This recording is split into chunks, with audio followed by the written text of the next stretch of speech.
Good evening. Thanks for joining us. More is being learned about the Parkland, Florida high school shooter, while calls for gun reform are growing louder.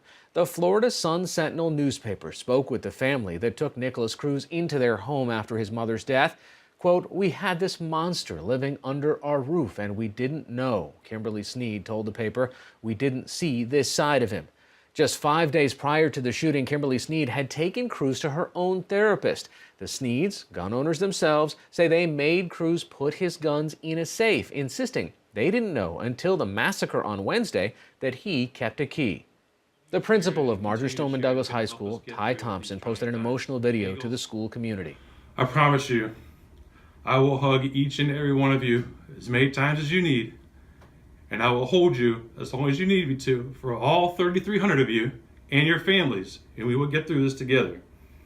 As classmates were laid to rest this weekend, some of those students announced a national march on Washington to demand action on gun control. March 24th, in every single city, we are going to be marching together as students begging for our lives. At this point, you're either with us or against us. Earlier today, I spoke via Skype with another survivor. We've had enough. We are the generation that was born after Columbine. We have lived with this our entire lives. And now it happened at my school. I spent 2 hours in a closet just hiding, and I'm done hiding. We are done hiding. America's done hiding. The students have their work cut out for them. Senator James Lankford said he was not opposed to stronger background checks, but resisted calls to ban certain weapons. I have individuals in my neighborhood that own an AR-15. That doesn't make it a dangerous neighborhood or them dangerous individuals. It's the individual themselves becomes the issue, not the weapon that they're holding. The president is scheduled to hold what's being called a listening session with high school students later this week. For more, I'm joined by Jason Dearen, who has been covering the Marjory Stoneman Douglas High School shooting for the Associated Press. He joins us via Skype from Parkland, Florida, just outside the high school. Jason, we're used to seeing vigils and candlelight vigils and so forth, but what we saw yesterday was very different. I think what we've seen this time is, the morning after the shooting, while there were still bodies inside the school, students at vigils and in TV interviews really started venting their anger towards the politics of gun control and wanting to see change. And I've talked to many 16-year-olds and 17-year-olds out here, both from this high school and others in the region.